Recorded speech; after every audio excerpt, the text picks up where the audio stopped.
देखिए फिजिक्स में वर्क होना तभी माना जाता है जबकि बल लगाने पर विस्थापन हो। W बराबर FD या FD cos थीटा। दो फोर्स कैसी क्वांटिटी हो गई, वेक्टर, डिस्प्लेसमेंट वेक्टर, लेकिन वर्क कैसी क्वांटिटी है, स्केलर क्वांटिटी है। अगर डिस्प्लेसमेंट जीरो है, ये एक दीवार है, अगर आप इसको पुश करते हैं, ये दीवार को अगर आप पुश करते हैं, फोर्स लगाते हैं, धक्का मारते हैं, तो कितना वर्क किया गया, जीरो। अगर थीटा 90 हो तो भी वर्क जीरो। थीटा 90 मतलब work done by centripetal force, अभिकेंद्रीय बल द्वारा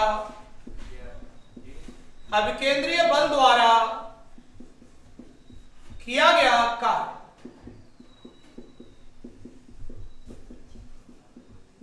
जीरो, क्योंकि ये कैसे लगता है, हमेशा 90। इट ऑलवेज एक्ट इन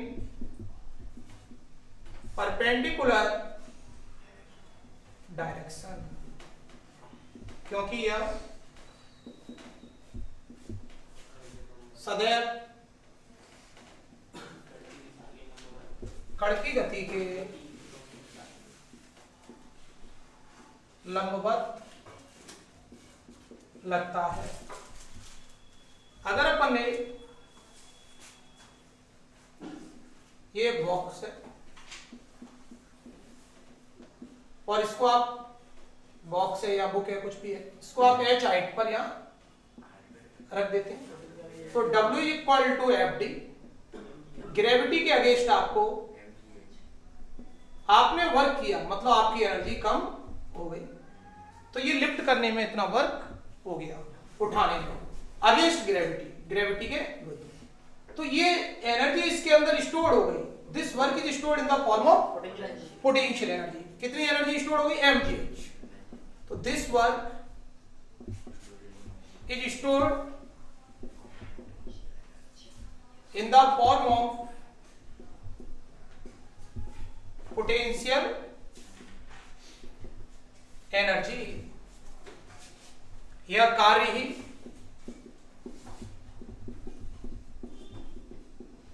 वस्तु में स्थितिज ऊर्जा के रूप में संचित होता है। लेकिन मैकेनिकल एनर्जी में तो दोनों होती है, potential as well as kinetic energy. तो ये काइनेटिक एनर्जी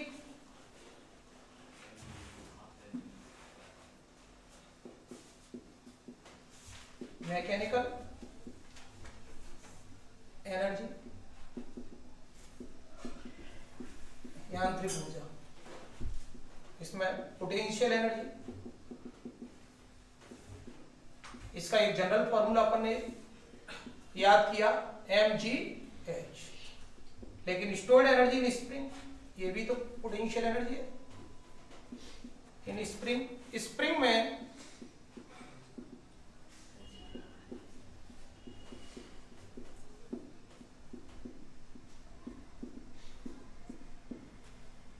में संचित ऊर्जा, तो U बराबर 1/2 kx स्क्वायर और f स्क्वायर अपॉन 2k। ये k क्या है, k स्प्रिंग कांस्टेंट है, स्प्रिंग नियतांक। Stored energy in condenser half CV square होता है, और x डिस्प्लेसमेंट है, विस्थापन। काइनेटिक एनर्जी, इसका general formula half mv square.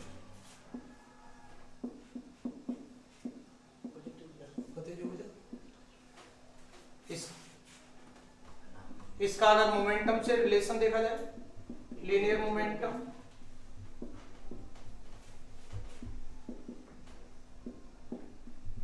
रेखीय संवेग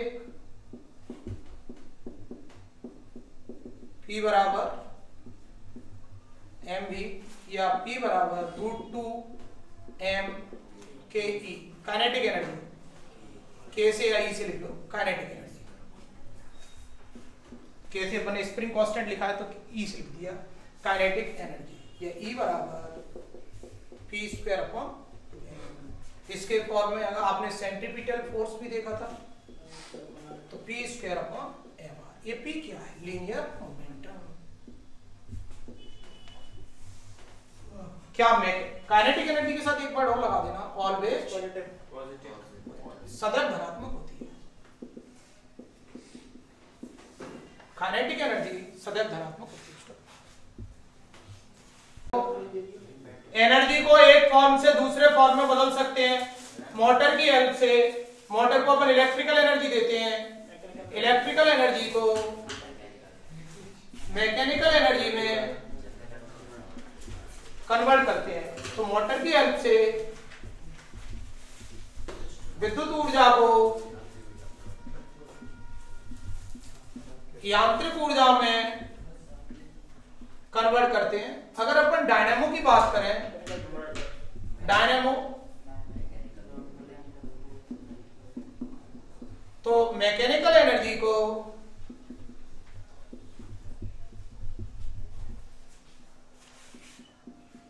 इलेक्ट्रिकल एनर्जी में, यांत्रिक ऊर्जा को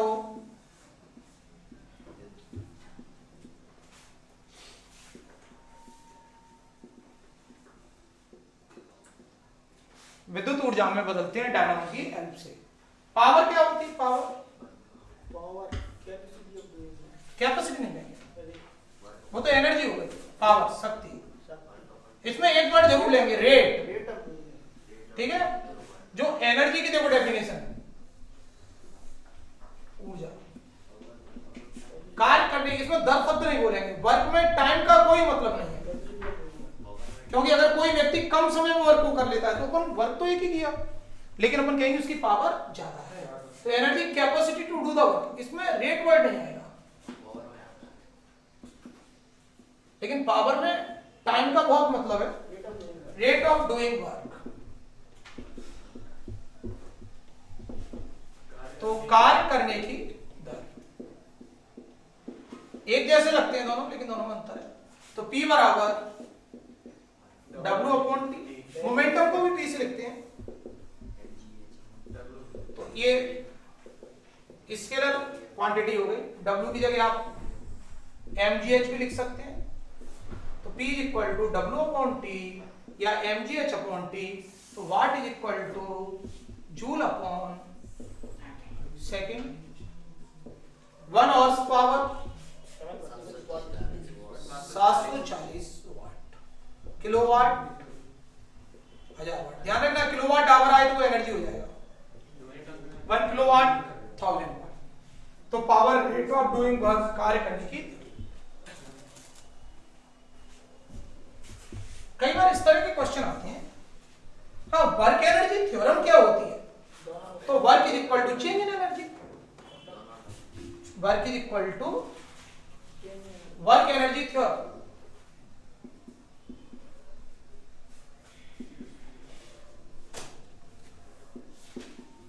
कार्य ऊर्जा प्रमेय।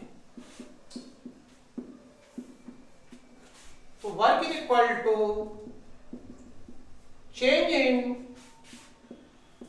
Kinetic energy. कार्य बराबर, या कोई भी टाइप की एनर्जी पर होते हैं, गतिज ऊर्जा में परिवर्तन। काइनेटिक एनर्जी को अगर K से लिखना है तो K2 - K1, मतलब ½ mv² - u²। इनिशियल वेलोसिटी भी क्या है? Final velocity. कई बार इस तरह के क्वेश्चन आते हैं, अगर मोमेंटम 1% बढ़ाते हैं। कई बार इस तरह के भी आते हैं, मोमेंटम डबल कर दें। तो सबसे पहले अपन मोमेंटम 1% बढ़ाते हैं, संवेग। तो काइनेटिक एनर्जी का क्या होगा? तो सबसे पहले काइनेटिक एनर्जी जो कैलकुलेट करते हैं उसका फॉर्मूला बनाएगा। तो काइनेटिक एनर्जी का फॉर्मूला बनाओ। अपन जानते हैं P बराबर √2mv, तो K बराबर, जिसको कैलकुलेट करते हैं उसका फॉर्मूला बनाओ पहले तो K प्रोपोर्शनल p²। जिसको कैलकुलेट करते हैं वो लेफ्ट में होना चाहिए। मोमेंटम 1% बढ़ा रहे हैं तो 1 × 2% बढ़ेगा। अगर ये 2% बढ़ा रहे हैं, 3% बढ़ा रहे हैं, 9 नहीं 6, 5 पावर का मल्टीप्लाई 10%, ऐसा केवल 6% तक। फिर नहीं तो P1/P2 √K1/P2। अगर अपन को इसका उल्टा पूछा गया, काइनेटिक एनर्जी बढ़ा रहे हैं 1%, 2%, 3%, 4%, मोमेंटम पूछा है तो पहले मोमेंटम का फॉर्मूला बनाइए। देखो इसमें छोटी सी गलती हो जाती है, अपन पावर का मल्टीप्लाई तो करते हैं लेकिन फॉर्मूला नहीं बनाते, तो पहले फॉर्मूला बनाना पड़ेगा। तो पावर का मल्टीप्लाई, काइनेटिक एनर्जी 1% बढ़ा रहा है, मोमेंटम पूछा है, अगर मोमेंटम ही लिखा है तो P प्रोपोर्शनल √K, 1% तो 0.5% बढ़ाइए, 2% पावर का मल्टीप्लाई कीजिए 1%, पावर का मल्टीप्लाई करना है 1.5%, या तो परसेंटेज का क्वेश्चन आता है या डबल या ट्रिपल का। अगर मोमेंटम डबल करते हैं तो काइनेटिक एनर्जी, तो मोमेंटम अगर डबल करते हैं, यदि संवेग दुगना तो काइनेटिक एनर्जी प्रोपोर्शनल p²।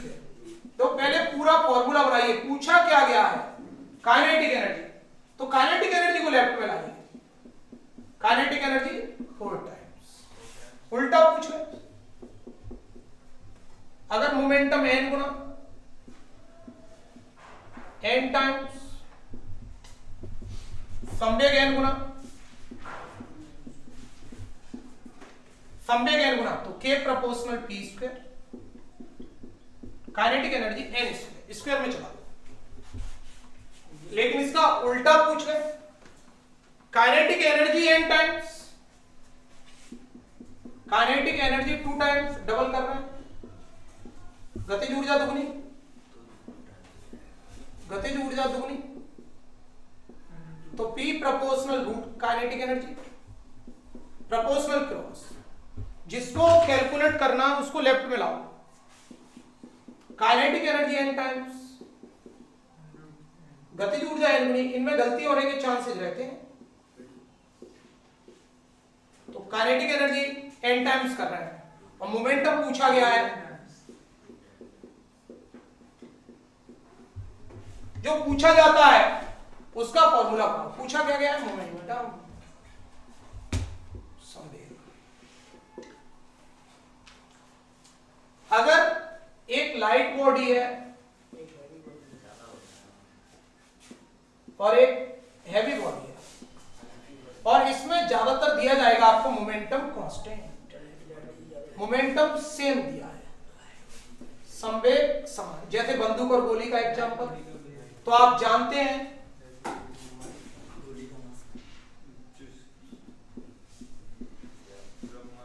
मास नहीं पूछेंगे उसमें, हाँ मास तो सबको पता है, गोली का ही कम होता है, हाँ उस पूछते हैं वेलोसिटी किसकी ज्यादा होगी, काइनेटिक एनर्जी किसकी ज्यादा होगी। तो अगर मोमेंटम सेम है तो मोमेंटम सेम है तो P बराबर mv, अगर मोमेंटम सेम है तो V इनवर्सली प्रोपोर्शनल है, या K बराबर P²/2n, P कांस्टेंट हो गया तो K इनवर्सली प्रोपोर्शनल है। तो maximum velocity, maximum velocity and kinetic energy for light body, हल्की वस्तु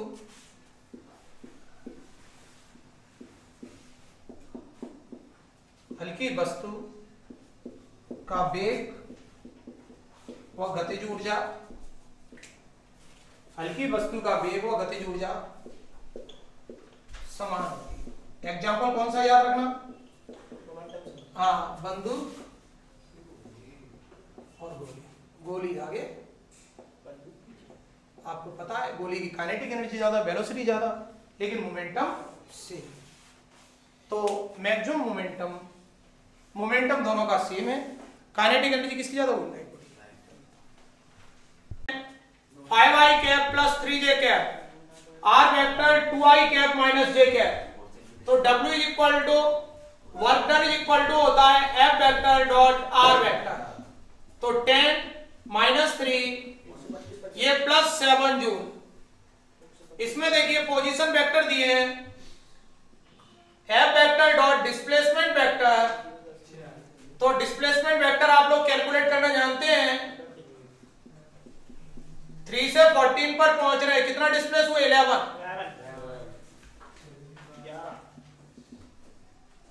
13 माइनस 2 11 जे 9 6 15 के माइनस करना है R2 माइनस R1। तो 44 प्लस 11 प्लस 100 जूल, तो कितना आ जाएगा? 100 जूल आ जाएगा। अगला क्वेश्चन देखिए, इसमें W 6 जूल दिया है, C की वैल्यू पूछी है। तो W is equal to F vector dot S vector. 6 minus 12 plus 2C plus 6 से 6 कैंसिल कर दो। 2C इज इक्वल टू 12, तो C इज इक्वल टू 6। इसमें देखिए W0x पूछा है, तो W is equal to F vector dot S vector. W0 दिया है 12 minus 6 minus 3x। 3x is equal to 6, तो x इज इक्वल टू 125%। अगर मोमेंटम 50% बढ़ा रहे हैं तो काइनेटिक एनर्जी पूछी जा रही है। काइनेटिक एनर्जी कितनी बढ़ रही है? तो देखिए relation between momentum and kinetic energy. तो देखिए kinetic energy proportional p square. अगर मोमेंटम 50% बढ़ा रहे हैं, ये डायरेक्ट मेथड में याद रखें, जिसको कैलकुलेट करते हैं उसका फॉर्मूला बनाते हैं। 50% बढ़ा रहे हैं तो इसको पूछा है तो इसको लेफ्ट में रखा करो, जिसको पूछा गया उसको लेफ्ट में। 50% बढ़ा रहे हैं तो 50 नहीं होगा, 50 का डबल 100 भी नहीं होगा। क्यों नहीं होगा 100? क्योंकि 6% तक ही पावर का मल्टीप्लाई अलाउ है, 50 से कम नहीं हो सकता। तो अपने आप आंसर कितना हो गया? 125। या फिर अपन डायरेक्ट तरीका अपनाइए, P1 upon P2 road K1 upon K2। ये relation between momentum and kinetic energy आप याद रखेंगे। इनिशियल 100 मान लिया करो, जो नहीं मालूम है उसको 100। एक क्वेश्चन आपका परसेंटेज का आ जाता है 150। ये 2, ये 3, ये 100/P2 स्क्वायर कर दीजिए। मोमेंटम कितना बढ़ा रहे थे? मोमेंटम बढ़ा रहे थे 50%। मोमेंटम 50% बढ़ा रहे थे, तो ये 100, इसको 50% बढ़ा रहे थे। काइनेटिक एनर्जी पूछिए, तो ये 4/9 K2 आ गया 225। 100 मान के चले तो 125% इंक्रीमेंट। परसेंटेज के केस में इनिशियल 100 मान लिया गया है। यहां काइनेटिक एनर्जी 300% बढ़ा रहे हैं, मोमेंटम कितना इंक्रीज होगा ये पूछा गया है। तो काइनेटिक एनर्जी 300% बढ़ा रहे हैं, तो P बराबर √2m के P1 upon P2 √K1 upon K2। Kinetic energy 300% बढ़ा रहे हैं, ये 100 है, 300% बढ़ा दिया तो ये 400 हो गया। पहले मोमेंटम 100, बाद में कैलकुलेट करना है। तो P2 आ गया 200। तो इंक्रीमेंट 100 से 200 हुआ, इंक्रीमेंट हुआ 100%। 100%